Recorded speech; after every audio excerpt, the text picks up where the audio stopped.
Hi guys, it's Lisa Unger. Most of you know me, but I'll just remind you that I am the New York Times bestselling author of 17, going on 18 novels. I'm super excited today to be talking to Samantha Downing, whose book was, well, My Lovely Wife was published in, was it 2018? 2019. 2019. Oh my gosh, it's just last year? Oh my Hmm. gosh. So super twisty, compelling, voicey read. And her new one, He Started It, which is, by the way, an awesome title. That is it's such a great title. Um, is publishing on April 28th.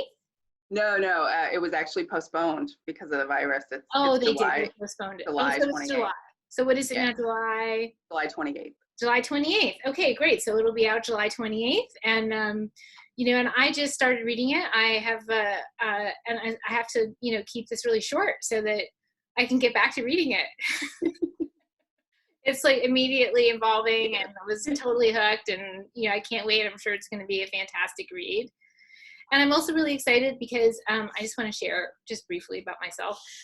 My galleys came yesterday, everybody. So it's like always one of the most exciting moments. Confessions on the 745 will be published in October. And Samantha was kind enough to offer some words of support for the book. So thank you for that. Everyone should put this on your pre-order it. It is so good. Oh, Loved it, loved it, loved it. thank you so much. So, Samantha, where are you right now? Where do you live? I live in New Orleans and I am quarantined and locked up, whatever you call it, at home Locked like up, locked everybody down. else. It's a it's a shame because this is the most beautiful time of year and it's just gorgeous outside. So I Yeah, take my little government approved walk each day. that's what That's we're all about doing. it. Isn't that crazy? We're doing the Yes, same thing. Like every day we're at 3, we're like, okay, let's go to the park with the dog. Like we can go out for our exercise. that's the thing, right? Exactly. Yeah, And exactly. I think And your schedule is probably, I don't know, my schedule is completely messed up because you don't have to get up and do anything. I don't know. You don't have to go run errands unless it's like that errand day. unless it's an essential errand that you like have to run. Right. Well, my daughter started, this all started when she was on her spring break. I mean, she's just 14. So when I say she was on spring break, I mean, she was here at home with us and not like off partying somewhere.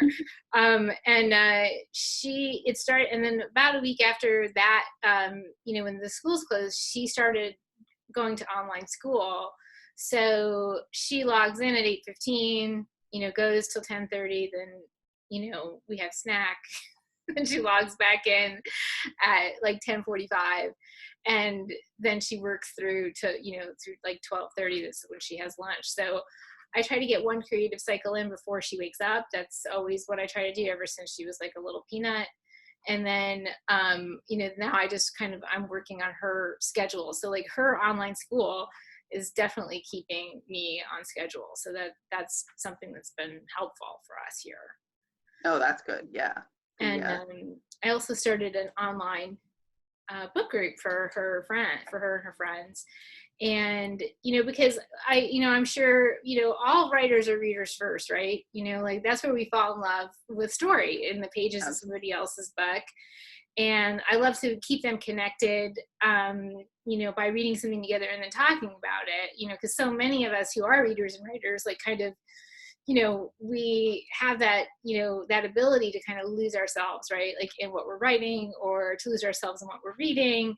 And I was wondering, is there anything that you've been reading right now that's really helping you kind of cope? Or is there something that you go back to again and again, to, sort of just find comfort? A lot of times I go back to the original authors I read growing up, and my family always read thrillers. They were always around the house, so there was always John Grisham, Michael Crichton, Yeah. John Sanford, all of them. They were all Mary Higgins Clark. They were always around the house. So I find myself going back to some of the older books like that, and just a nostalgic feeling. So it's just I guess it's sort of a comfort to read something I read when I was 15 or something like that. Yeah. Um, And sometimes I actually read nonfiction, Oh, yeah. which puts me in a different reality. It's something that's real, but it's not this reality. And Mm-hmm. recently, I was reading Bad Blood, which was the woman in the Silicon Valley who had the fraudulent business going, Elizabeth Holmes. There was Oh, lots right. of documentaries made Yeah. about her, but Yeah. it's a fascinating read. I mean, it reads like a novel, but it's true. So it sort of puts you into, you can read about something real without it being today's news, Right. which is Exactly. Yeah. depressing. Yeah. Because everything now seems like historical. Right. Everything seems like history now, like even nonfiction books that were written like last year. Yeah. The So, dystopian novels like, and oh, yeah, remember how happy we were when, this book Bad Blood was written. exactly. Remember Oh, watching that documentary? Remember when life was so small you could that's think about that she cared about a documentary. exactly. Yeah, it's an interesting shift in perspective. Yeah, I read a lot of nonfiction too, of course. I mean, just because it often, very much so informs my fiction, and it's also, as you say, a different headspace. When I'm very deeply involved in what I'm writing, I tend to read a lot less fiction and a lot Hmm. more nonfiction. So yeah, I totally get that. I mean, and they always say, and it's definitely true, that the best fiction reads like nonfiction, and the best nonfiction reads like fiction.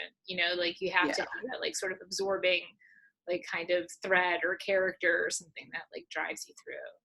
Yeah, I totally agree. Yeah. And so what, obviously we're all like sort of in love with story. Everybody, you and me, and everybody, who's watching this video, all the 3 to 5 people who are watching these Zoom videos. I think a lot of us are turning to TV too during this time. I mean, I have heard from some folks that they're just like, I just can't read. I'm just sort of so, edgy and buzzy and distracted. So do you watch much TV, or is there like a movie or a show that you kind of love and go back to, or something that you're watching right now that's really intriguing? I'm actually not watching any series right now. I can't concentrate. I find it actually easier to read than to watch. Watch TV is too passive almost, Right, right, so my mind wanders. right. But for movies, I saw the recent Oscar winner Parasite, which I absolutely loved. Oh, yeah, It that was was cool. fantastic. Yeah. And so I went and watched another one by him, which is on Netflix, and which is actually or it made in English, called Snowpiercer. And I Mm, believe there's now going to be a TV series called Snowpiercer based on that's the got a great movie. But title. it's an apocalyptic story, which is perfect. And Very, the very only popular right now. exactly. And it stars Chris Evans is in it, and Chris Evans is the star, and Tilda Swinton, and there's a lot of great actors in it. And it's about the only people left on Earth are on a train that is just traveling, Oh, and the rest of the world has gone into an ice age that's so cold you cannot be out in it. You die like instantly. oh It's my that cold. God. So they're on this train, and of course it follows the same sort of themes as Parasite in terms of the class differences. Mm. So Oh, within the train, there's class differences. yeah, I'm totally going to be watching that tonight. I'm going to be reading your book and watching that tonight. That sounds fantastic. If you can handle more apocalyptic stuff, that's a I good can. one. I find I have an almost unlimited appetite for apocalyptic information. Luckily for Well, me. it's interesting to see how people envision it, because people have so many different ideas. I like to see how they think it would work out or not work out, or what people would do, and Right. whether there would be more fighting versus more cooperation, or everybody has a different vision of the apocalypse. So Yeah. I have a feeling like that's a longer conversation, I think, that we could probably definitely, have, definitely. and that we should have at some point. There you go. Yeah, I always just We'll kind of wait. go back to like Walking Dead, like, I mean, I think, I was sort of an avid fan of that, the graphic novel, and then also the television. series. And, I think that's pretty much how it would go. Like all these extreme personalities would emerge. And, anybody that was less than extreme would kind of just, if the virus didn't get them, then the people would, kind of a thing. So I always just that was one of the things about that show that I always sort of go back to in my mind, when I am thinking about the apocalypse, which I am probably a little bit too much.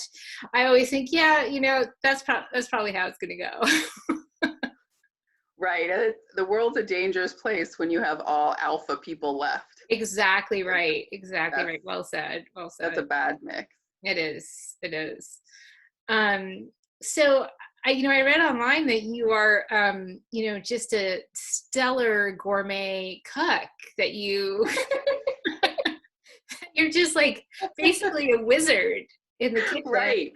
Totally. I'm just so thrilled I'm just amazed, and that you have so many talents, and I'm just wondering if you have a recipe that you want to share with us. So, right. The amount of time I spend in the kitchen is like how long it takes to make a cup of coffee. And I wipe down the top of my stove to make sure it doesn't get too dusty. So that's literally the extent of it. Those are good habits. So, right. Okay. So not kidding. I have never used my stove ever. I'm not even kidding you. You've never used it. So like when you say you don't cook, like you mean it. Cook. I don't cook. I can heat stuff up.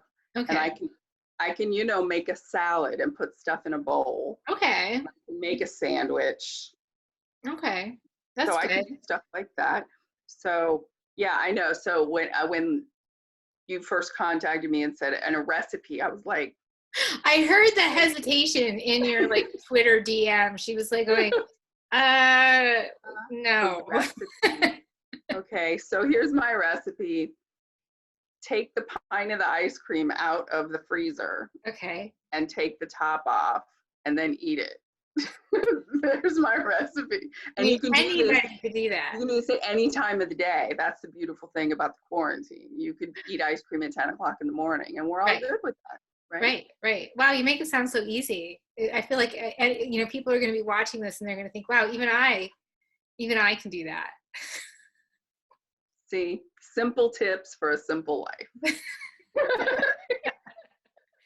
Exactly. And I love that there are other people that like to cook because I like to eat, but I am not one of them. So then you just do you just carry in a lot, or how are you just? I get sandwiches? I can heat stuff up. Okay, that's good. Like I'm okay with that. And soup is good. Yeah. Soup is good. I can do that. Okay, perfect. Awesome. Well, thank you for spending a little time with me today and sharing some of your favorite things and your tips for healthy eating, simple healthy. I know people are going to really, be grateful for that. And I'm so excited about your book. And again, he started it. Comes out July 28th. It's been moved back a little bit, which is all good. Everything will be perfect. And by then, gosh, hopefully we'll all be sort of, I don't know, crossed over most of these difficult moments, and at least getting back to happier times and times that we can gather and be together again. And when that happens, you and I are definitely gonna have a cocktail somewhere for sure. Definitely. Right. I see your dog. There's Jack. He usually makes an appearance there. There you go. He just wants to be seen just briefly. Briefly. The way to do it. Thanks for being here. Thank you so much. Okay.